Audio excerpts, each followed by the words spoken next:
Hello, my lovelies. It is time for another round of Yeet or Keep. So stay tuned.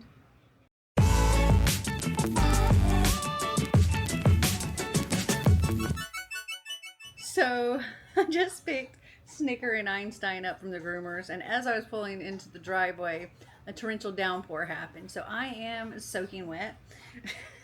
Also, I redid my blue. Uh, but yeah, today we're gonna do Yeet or Keep. Oh my goodness, you're so cute. Mwah. And I have picked 5 books off of my These Books Will Self-Destruct shelf to test out. So we have Into Deep by Samantha Hayes. This says, your son is dead, your husband is missing, and you're in too deep. Then we have Trial by Fire by Josephine Angelini. Worlds Collide, Magic Reigns, Love Burns. Then we have The Pledge by Kimberly Durtine, and this is a romantic dystopian novel. This is the first book in a box set that I have, so if I'm not feeling this, I'll get rid of the whole set. I also have Deep Blue by Jennifer Donnelly. This is the first book in at least a trilogy, possibly a series. And I do have all those books on the shelf as well. And then I have Hollowed by Cynthia Hand, which I just looked it up, and this is book 2. So I'm not sure why this one is on here and not the first one. Maybe I put this in as a placeholder because I couldn't find the first one. So I'm going to look and see if I can find the first one and do try that. So the way this is going to work is I'm going to read the first chapter, maybe 2 or 3, depending on how long the chapters are, and determine if these are Yeet or Keep. Do I want to keep them and try to finish reading them at some point, or do I just want to let them go? You know what? I don't know which one I want to start with, so we're going to do a random generator, like a random number generator, and we'll do, looking this way, 1 through 5. Okay, let's see what we get. 2. All right. 1, 2. That is In Too Deep. So I'll come back when I've got a little bit of this read.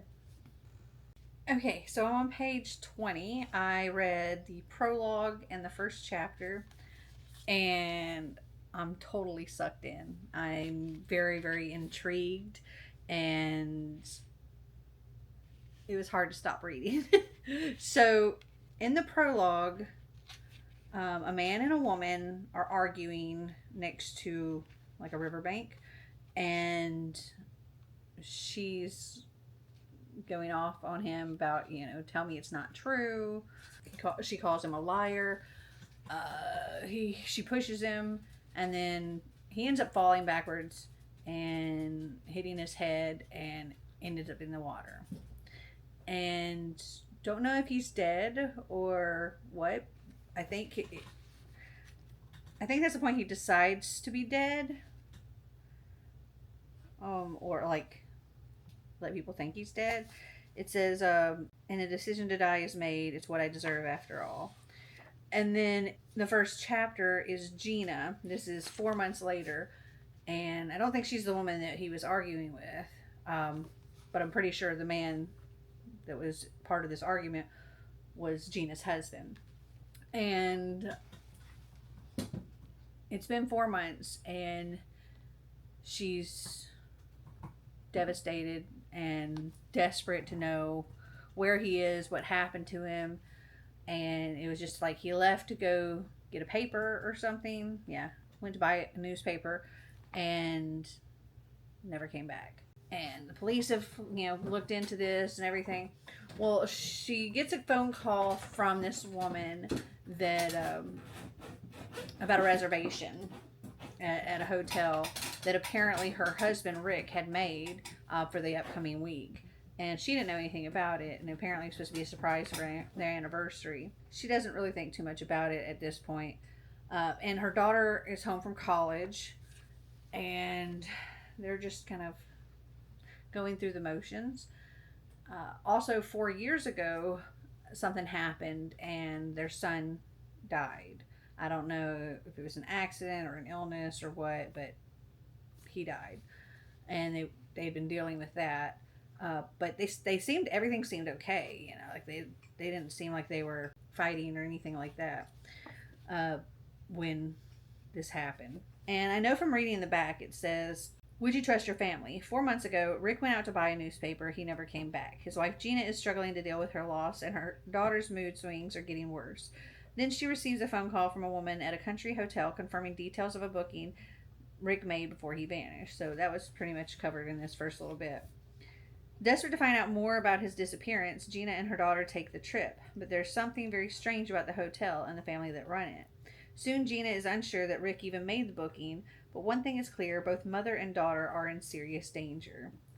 And I like the writing style. This is set in the UK because they were talking about Rick had wanted their daughter to try to go to school like in Edinburgh or something. It says Edinburgh or Durham or even study abroad. But she ended up going to a school that was significantly closer. But yeah, it's hard to put this one down. I like the writing style and everything, so this is definitely a keep. Alright, let's do another random number generator. So 1 through 4 this time to see which one we'll read next. 3. So that would be The Pledge. Alright, I'll be back. Okay, so I'm on page 28 of this, and I found myself getting really sleepy trying to read this. So the prologue in this one, it's 142 years after the Revolution of Sovereigns, and the prologue was interesting. We have a queen on her deathbed, and her eldest daughter, who's only 6 years old, and she's been training her daughter to say these certain words. And as she's lying there on her deathbed, she gets her daughter to come there, and she's like, "Are you ready? This is time," and holds her daughter's hand, and her daughter says the words she was taught. And essentially, the queen's soul swaps bodies with her daughter, and now her daughter is on her deathbed and like dies right away, and she's in her daughter's 6-year-old body. So I guess she continues to live. So that was interesting. And then chapter 1, it says 81 years later, 223 years after the Revolution of Sovereigns, and our main character Charlene, aka Charlie, she's part of the Vendors cast. And she has a special, like each cast has their own language, and they're not supposed to be able to understand other people's language, and she can understand all the languages. And that's a big secret because like any infraction pretty much is like immediate death. And the queen is very like, there seems to be like a revolution or a rebellion coming, and the queen is very hardcore about it. So I don't know. It was a lot of, kind of talking about the casts and stuff. I don't know. I wasn't super gripped. This is one I could see myself reading anyway, but I don't see it rating super high. So I think this one is just going to be a yeet. And let me get the box set. So this whole box set is going to be a yeet. Alright, next I'm going to take a little break and see if I can find Unearthly, since that's the first book in this series. And I'll be back once I find that, if I find that. Okay, so I think the reason why Hollowed was on my These Books Will Self-Destruct shelf instead of Unearthly is because I bought this at one of my library's book sales, and I think when I got it, I probably didn't realize that it wasn't the first book in the series, and so later I ended up purchasing the first book. So this one is newer to me than this one, which is why this one hasn't made it on the shelf yet. But for the sake of this, I'm going to read the first little bit of Unearthly and determine if this is a series that I'm going to continue or not. And this says, funny thing. The blurb on the back for this is by Kimberly Durding. And she says, a gripping tale of destiny, family, and first love. Unearthly stole my breath and my heart. When Clara Gardner learns she's part angel, her entire life changes.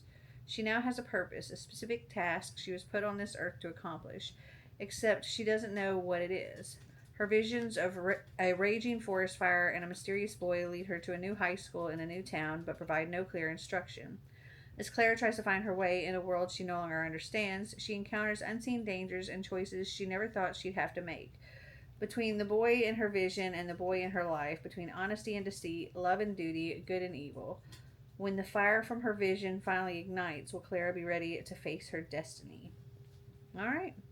So I'm going to give this a go, and I'll be back to let you know what I think. Okay, so I got to page 20 of Unearthly. I read the prologue, which was literally just this little half page here, and then chapter 1. So, our main character, Clara, she's 16 years old, and she is an angel blood, I think is what they're called. Yeah, angel blood. Her mother and her brother are all angel bloods. Their father left when she was 3 years old. He knows nothing about the whole angel blood thing. He doesn't know that their mom was an angel blood. But they each have a purpose for their life, something that they're supposed to do, and it's like a purpose from heaven. And you don't know exactly when you're going to receive your purpose or whatever. They don't talk about what their purpose is necessarily, or at least their mom doesn't talk about what her purpose was. Now, Clara is getting her purpose. So up until this point, she's been like a regular kid, growing up like a regular kid, until she was like around 14. She started getting a little bit of special abilities, like being able to talk to some random person in Swahili, or being able to do like 25 somethings in ballet. Realizing that she's a little faster and things like that than most people. But like her purpose didn't start coming until just now. And it comes in the form of like visions. And so the prologue was her having this vision. And it's just a quick glimpse of this vision where she's in a forest and the forest is on fire and there's a boy and she doesn't know what his name is or what he looks like, even she just sees him from behind. And then as time, like through chapter 1, every few days she's getting this vision and getting a little bit more of it, finding out what her purpose is supposed to be. And once they figure out like where this forest is, her mom has said that they're going to like up and move. She's lived here in this house pretty much her whole life, and now they're just going to up and move because of this purpose once they figure out where it's supposed to be. And she's kind of like wigging out about that. And the chapter ends with she's on the phone with her dad, and he just mentioned, maybe they need to start thinking about her getting her own car when she goes into another one of these visions. And it's a little more this time, and she kind of freaks out, and her dad's freaking out on the other line because she just stops talking and everything. And then she's like, I gotta go. And so I'm intrigued. I am intrigued. I feel like this one is going to be a keep, at least for now. I kind of had the urge that I wanted to read another chapter just to kind of make the call, but I feel like it would probably take at least another, maybe more than one chapter to really make the call. So this is a keep for now. All right, have 2 remaining. We've got Trial by Fire and Deep Blue. I think I'm going to go with Trial by Fire next. This says, worlds collide, magic reigns, love burns. This world is trying to kill Lily Proctor.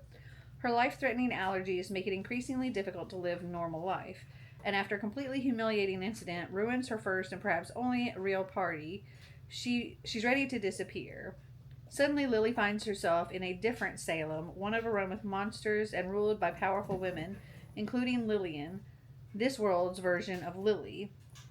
What made Lily weak at home makes her extraordinary here. It also puts her in terrible danger. Faced with new responsibilities she can barely understand and a love she never expected, Lily is left with one question. How can she be the savior of this world when she's literally her own worst enemy? Interesting. Alright, so I'm going to get to this. Okay, so chapter 1 of this was 20 pages, and I couldn't make my decision from just that chapter. So I read chapter 2, which was another 20 pages, so I'm currently on page 40. Pretty much what it said in the back. In the first chapter, we're learning about Lily and her very strange allergies. Like, she has severe allergies to a lot of things, to the point that she's never been to a party because of, all the hair products and perfumes and cigarette smoke and alcohol and just all the things that could set her off. She's almost to the point where she's not even really going to be able to continue going to school. She's going to have to live in a plastic bubble or something. Her allergies are so severe. And the boy that she's grown up with, being friends since they were 8 years old or something, he's finally, seeing her as something more than just a friend. He's always treated her differently than, anybody else. And they've always just been super close. And now something has happened. They've started getting together, and he invites her to this party. And while there, his friend Scott, the one that's throwing the party, tells Tristan, the boy that's her friend and everything, now boyfriend, tells him that his ex Miranda's there and he should go take care of that before she comes upstairs and starts throwing things. Because there was just an altercation at school earlier that day where she slapped him. And while he's doing that, Scott's hanging out with Lily and causes her to spill her water, and he's going to get her something else, and he comes back and he's like, we're out of water, here's a cranberry juice and tonic water or something. He mixed them. Really, it was a lie. He put vodka in there and tries to get her alone, tries to put a move on her, but she has a reaction to this vodka, a severe reaction. And she's kind of starting to panic too, because she knows that she's having this reaction. And she's got to find Tristan. And then she finds Tristan half clothed with the ex-girlfriend. So that's not good. And then at this party, she has this seizure. Her temperature's skyrocketed. She's having this seizure and because of the vodka. And while she's having this seizure, she hears this little voice. She hears a girl's voice. It says, you're sick in this world. Come to me and be the most powerful person in the world. And Lily thought, but I don't want to go. And so the voice went away, and Lily was back into her body, because she could kind of see herself from above her body. But then after all of that stuff, and she's home and they've got her temperature down, and her and Tristan kind of have it out, and their friendship and everything is over at this point. She's sitting there and outside, looking out at the ocean, crying, and the voice comes back and asks if she's ready now. And she's like, yes, I'm done here. And things happen, and she gets, brought to this other version of Salem. That's where chapter 2 ends. I'm very much intrigued. Very, very curious. So this one I think is going to be a keep. So I'm actually excited to read this. Okay, so we only have one more left, and that is Deep Blue by Jennifer Donnelly. I'm a little torn with what going into this one, because part of me is I kind of hope I'm not super into it so I can eat it and get rid of the whole set that I have back here. But at the same time, I do hope I like it because I hope I like everything I read. But also, I have other books by Jennifer Donnelly. I forget what it's called, but it's like a retelling. I think it's called Stepsister or something like that. That I'm also very, very intrigued by that I want to read. And so I'm hoping that I like her writing style. This says rich with magic and mythology, adventure and danger, romance and friendship, and themes both classic and contemporary. Deep Blue Book 1 of the Waterfire Saga is an epic tale as expansive, mysterious, and beguiling as the sea itself. So, I don't know if this is supposed to be a retelling or not. I do know it's mermaids. So, I'm going to get to reading this one. Okay, let me start out by saying I can't help but get the Little Mermaid out of my head. Like, the Little Mermaid is stuck in my head while trying to read this. So, the prologue was interesting. It was just a couple of pages. So it started on page 2 and went to page 6. And that was this like circle of mer witches. And they were trying to cast this spell. There was like inside the water fire, they could see this gate and it was holding back some evil something. And they were casting this spell to, I guess, keep them contained and find the 6 that need to be like do something in order to keep them contained. And then this was either like a dream or a vision that Seraphina, our main character, was having. Because in chapter 1, Seraphina's mother, Isabella, is waking her up and she's like thinking about the dream that she just had. And they're like preparing for this Dokimi ceremony. And Seraphina has to like practice her spell song and things like that. And